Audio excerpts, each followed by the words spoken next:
take yourself out of the picture. It's not a personal attack. You know, it's really hard to do because many of us are triggered when kids are fighting, right? Perhaps it brings up something from our own childhood. When we were fighting, you know, with our siblings, maybe our parents, you know, screamed. And so we're immediately triggered perhaps to react in that same way or to want to shut it down.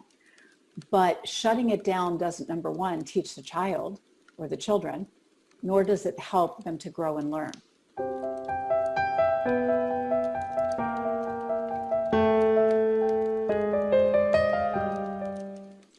My name is Cindy Kaplan. I am a parent and family coach based in Boston, Massachusetts.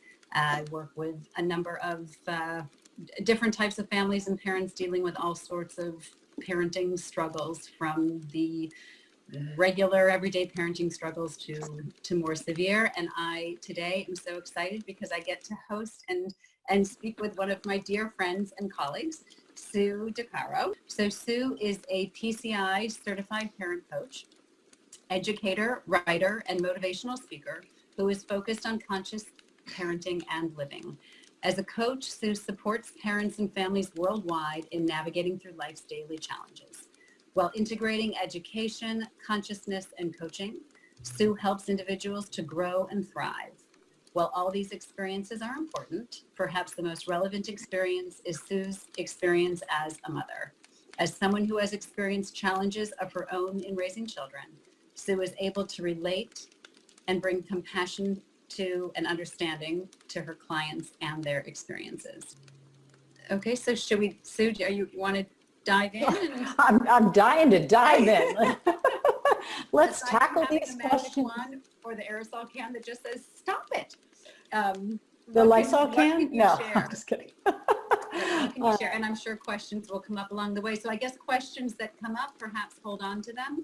And we'll, after Sue speaks for a while, we'll open it up for more questions.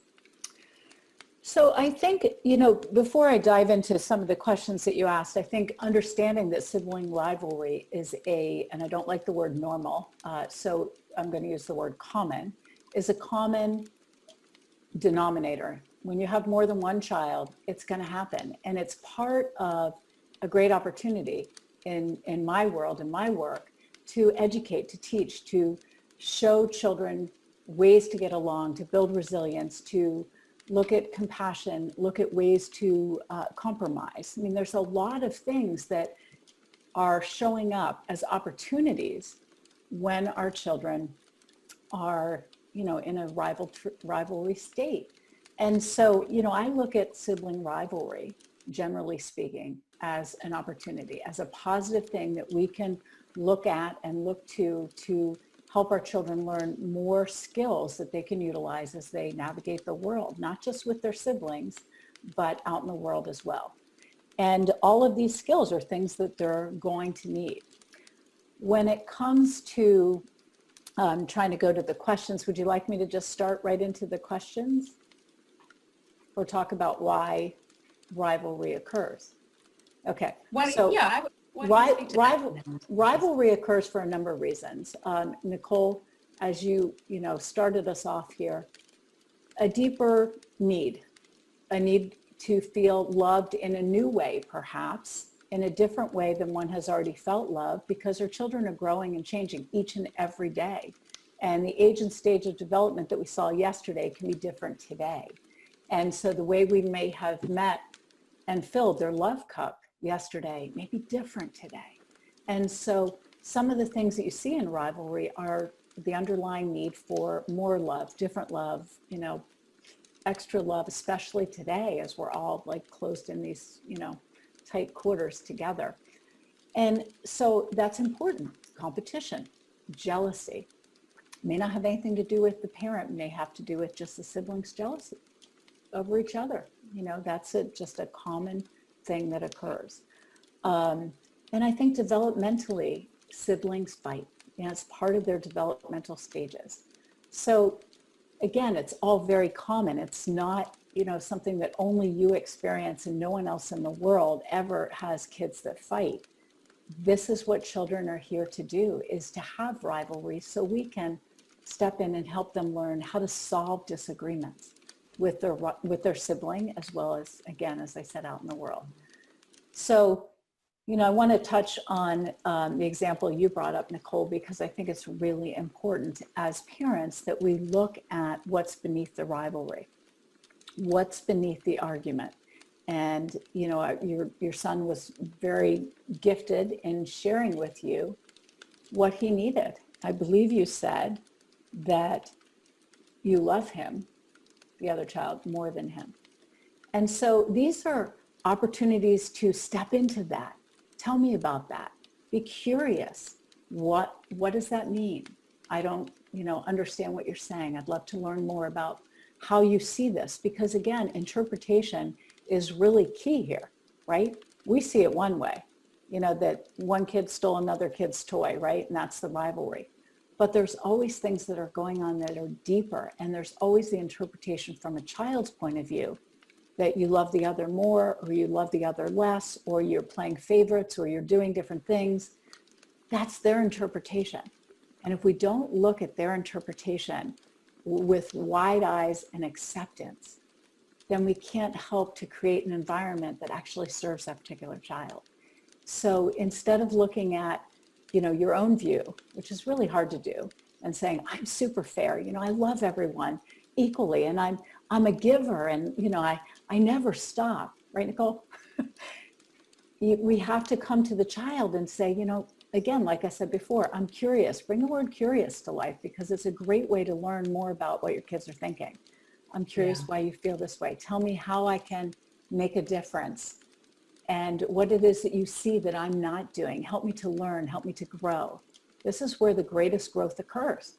Right, Cindy? Yeah, I absolutely. I think that curiosity is so important. I think because I think there's something that when our kids are fighting, arguing, hitting, biting, kicking, whatever, it affects us on a physiological level. It's painful to us as parents. And so I think what we tend to do so quickly is when our kids say those things, you like me better than the other one, or they're just hitting, we want to convince them, right? We know that we love them equally, and I think instinctively our reaction is to convince them that's not true. I love you all.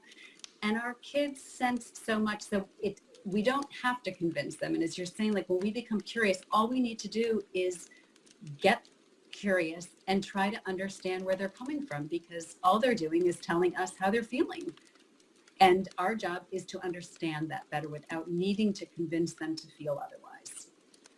Yeah, and it brings up another point, I think, which is take yourself out of the picture. It's not a personal attack.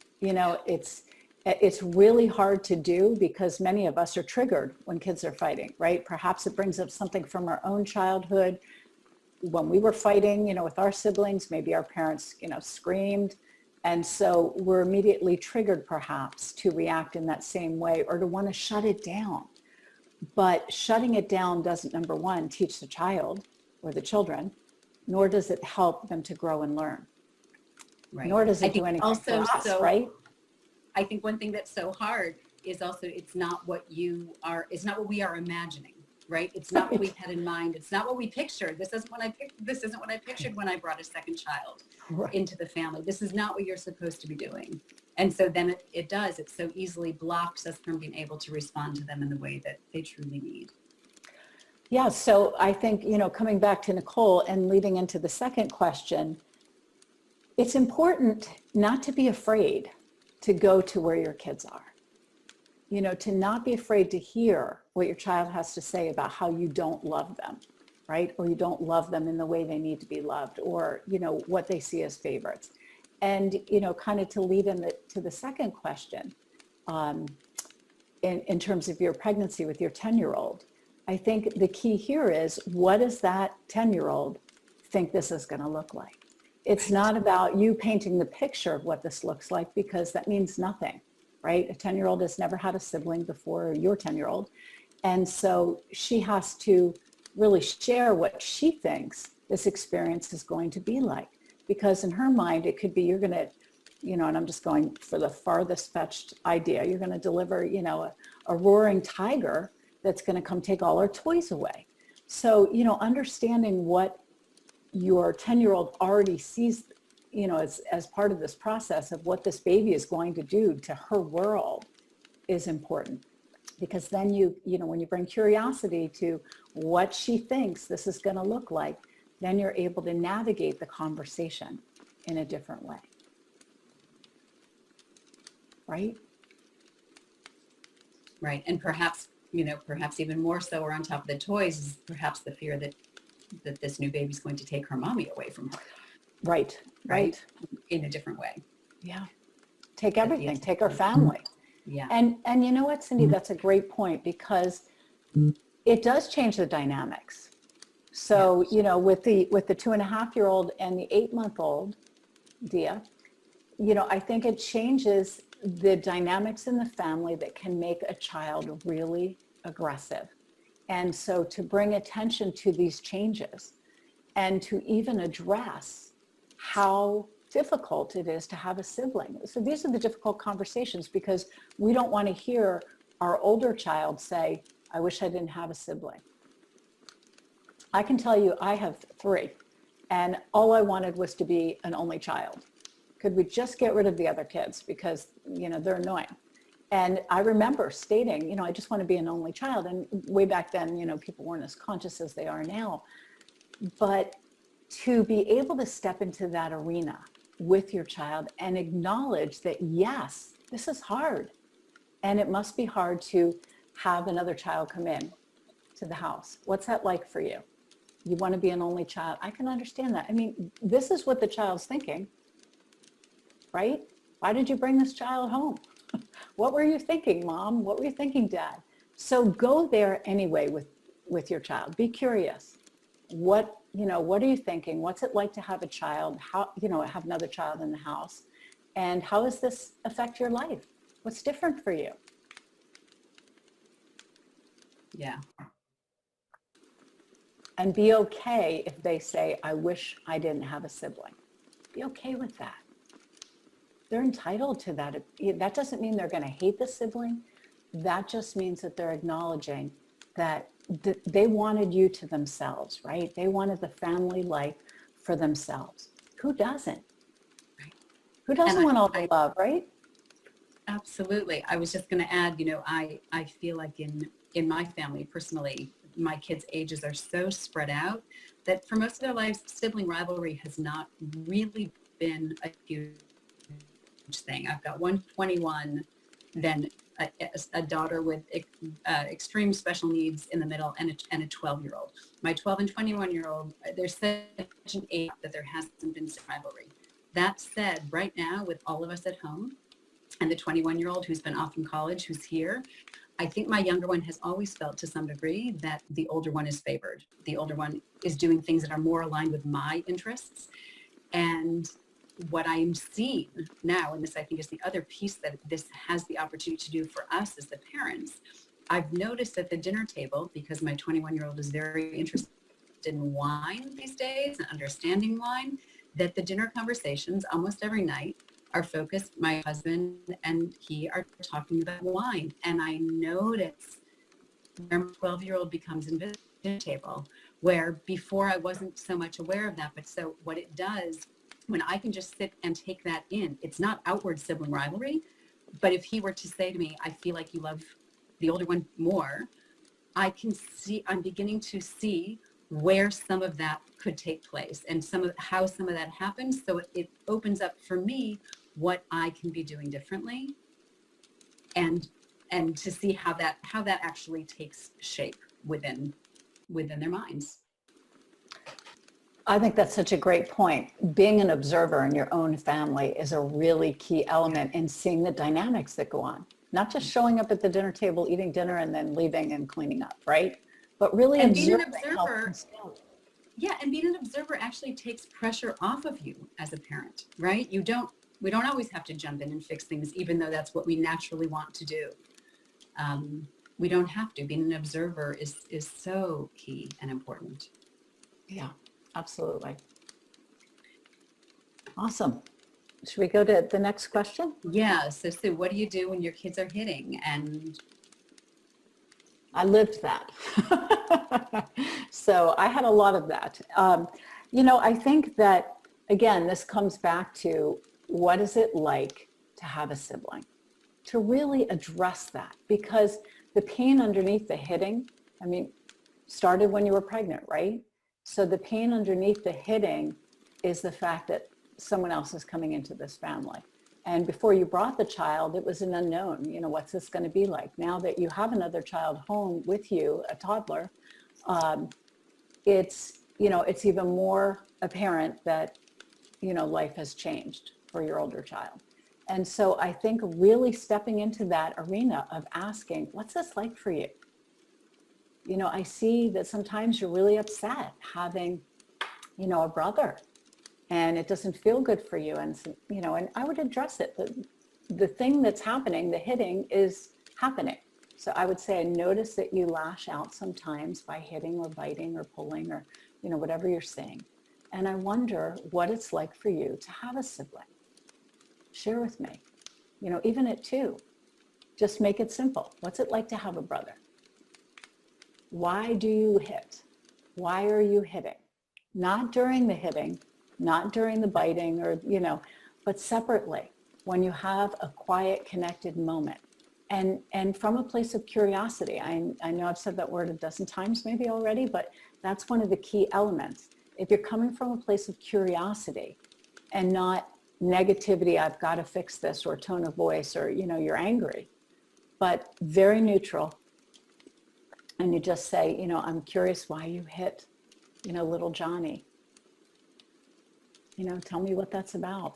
You can act out scenarios with, dolls or army men or, blocks, and just, pretend that these are the figures in your home, but not use the names of your children. So create a scenario that's very similar to what you're experiencing at home and talk through it. Little John, little block just took, the other blocks, whatever, and was hit. Something very similar to what you're experiencing. I know I'm using blocks. That seems weird. Let's call them army men. So, you can do that. You can also use art as a way to express what he's feeling. And the last thing is, if you think you know what's going on, and a lot of times we're pretty intuitive to be aware of what's coming through our child when we sit and we think about it. So bringing attention to what you think might be going on by naming it can help too. Yeah, so that's what I was thinking I was just going to add, is that I think especially before they're so verbal, that it's okay to say, I wonder if sometimes it's really hard having a younger brother, where all he may have to do is just nod his head. That it's, I think for those kids, it's always a joke in preschool when some teachers are saying to the little ones, use your words, use your words. Well, we're often saying that phrase to the kids who don't have their words, which is exactly why they're hitting and biting and kicking. Right. So for those kids and those who don't have the words yet, I think it's really important for us to give them the words, and they'll let you know if that's what it is or not. But then they're able to hear it, and then down the road, they will perhaps be able to use that language back.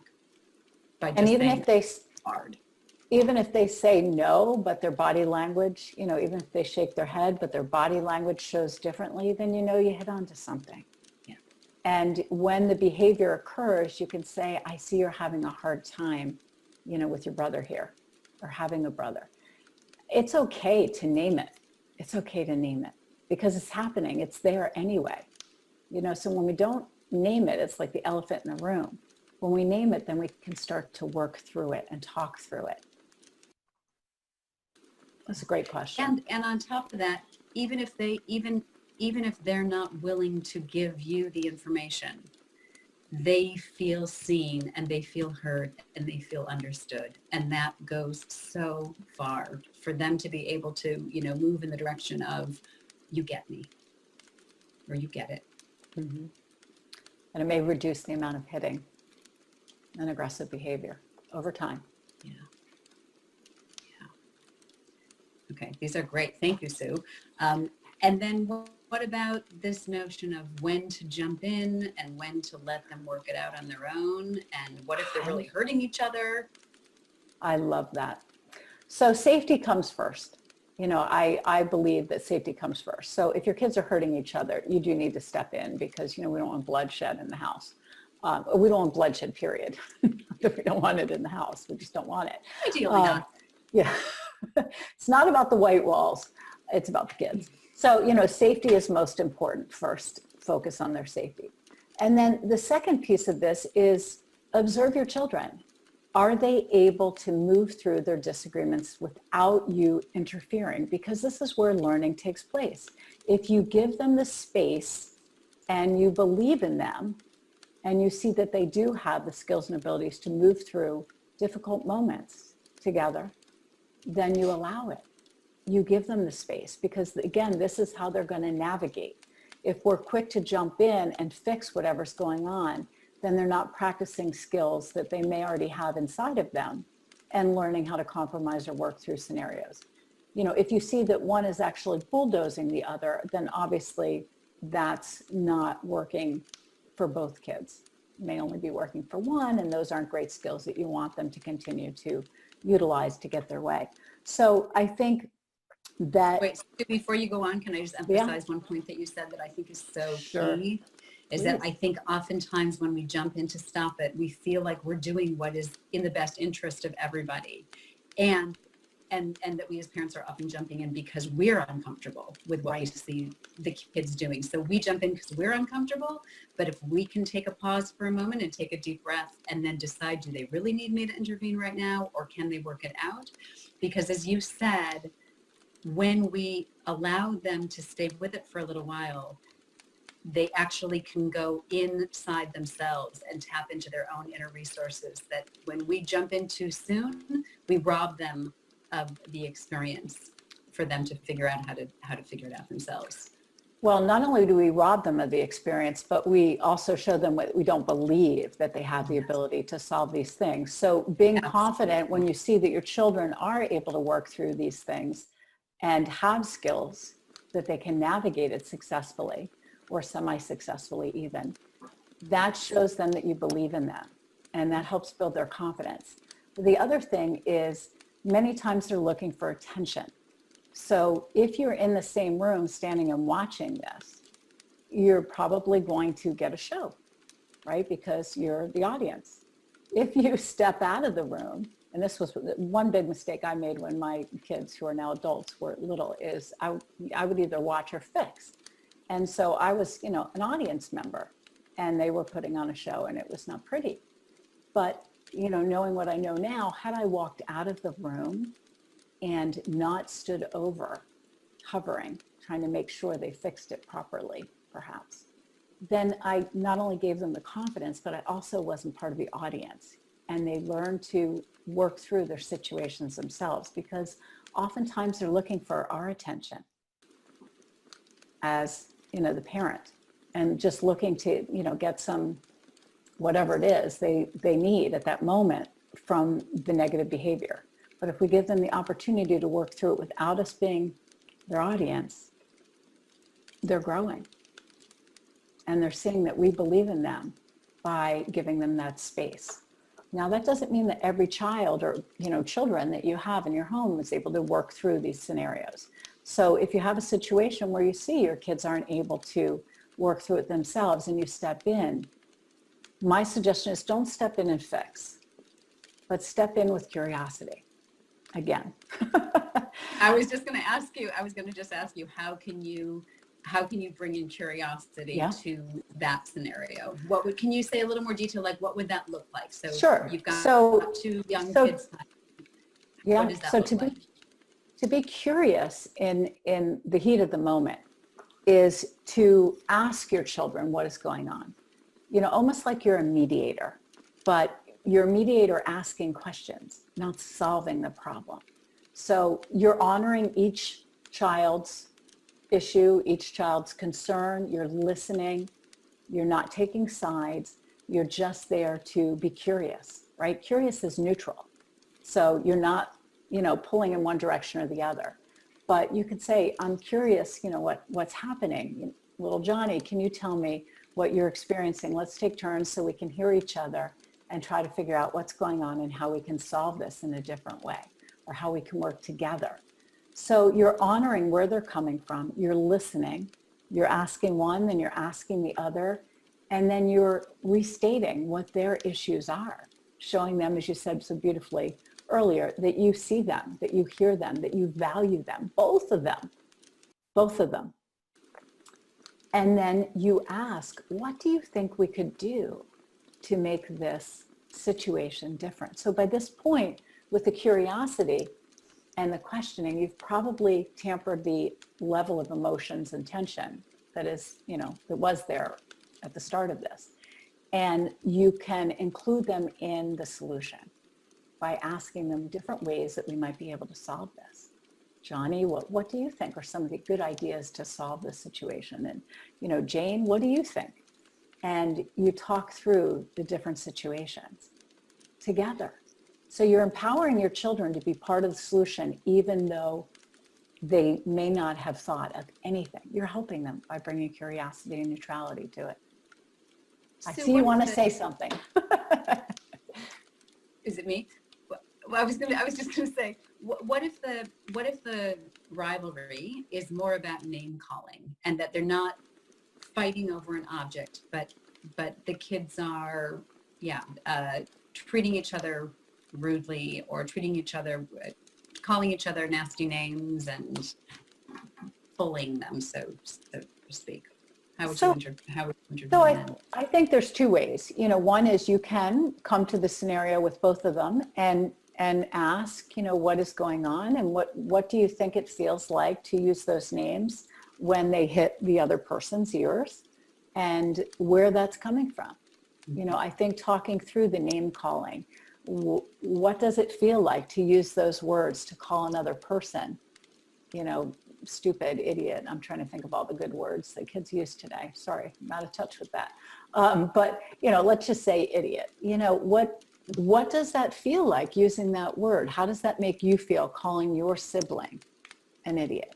And then what does it feel like, do you think, for another person to be called these names? So if they're together, you try to bring discussion around name calling without disciplining, in my opinion, but with understanding, with compassion, because we all say things and we all react in ways without thought sometimes, and this is what our children are doing. And so when you bring the thought process to life about why they're using these words, what it feels like to say those words, it may feel powerful to a child that feels powerless. That's the key element, is if this child is calling another child idiot because they feel powerless, that's where you want to come to the solution.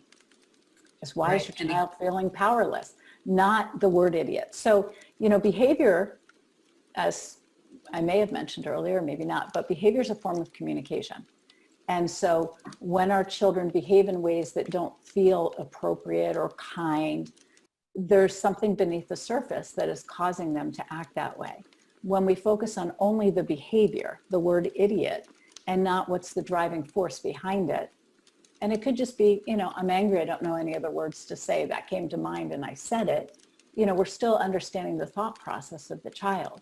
But behavior is a form of communication. So when they're behaving in, I'm going to use the quotes, misbehaving, because that's what people tend to think of, behaving in ways that don't feel appropriate or don't serve the situation or the other child, we want to bring attention to what's beneath that.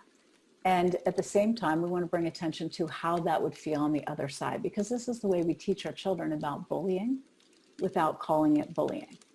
The second way you could, deal with this is to separate the kids and talk to them individually so that you can really have a heart-to-heart talk about what's behind the situation of calling another child a word like that. And then the one that was called that language, how to help them in situations like this. So you start to build resilience and ways to discuss these words with their sibling and come back. Again, I think the word that the big word here is that curiosity, right? That when it's neutral, if you keep bringing it up, exactly, it's just happening in front of you. And when you become curious, then you actually, that's the only way to get to what is underneath that behavior. And as you said, that kid who's using power words is feeling powerless, or very likely feeling powerless. And we can only get to that when as you said, we get curious? I think when you start as a parent to use the word curious often, it takes the tension away from you and, the emotional uprising that occurs when our kids are fighting or, things are going on that don't feel so comfortable. The word curious neutralizes your physiological, output, basically.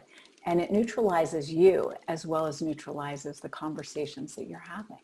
And if we can bring more neutralization to these conversations and to ourselves, we're going to do a better job at moving forward with our children, understanding our children's needs, what's going on beneath the surface, and really creating that seen, heard, and valued that our kids really need to feel from us in a way that feels loving and full of compassion for them. Right. It's almost like we as parents get to be scientists and just state, when you walk into a situation that would normally be like, oh my gosh, I have to stop this, becomes, look what's happening. I wonder what's happening. I wonder what's going on. Yeah. Sue, is there anything else that you want to add? Otherwise, I think we could probably open up to any other questions that have come up from all the wisdom that you've just shared. I think a couple of things come to mind is again, just to rephrase that, or reemphasize the word curiosity. I can't say it enough how crucial it is in parenting to really shift our own intentions, agenda, feelings, emotions, etc., and create neutrality in the conversation. And the second thing is empowerment.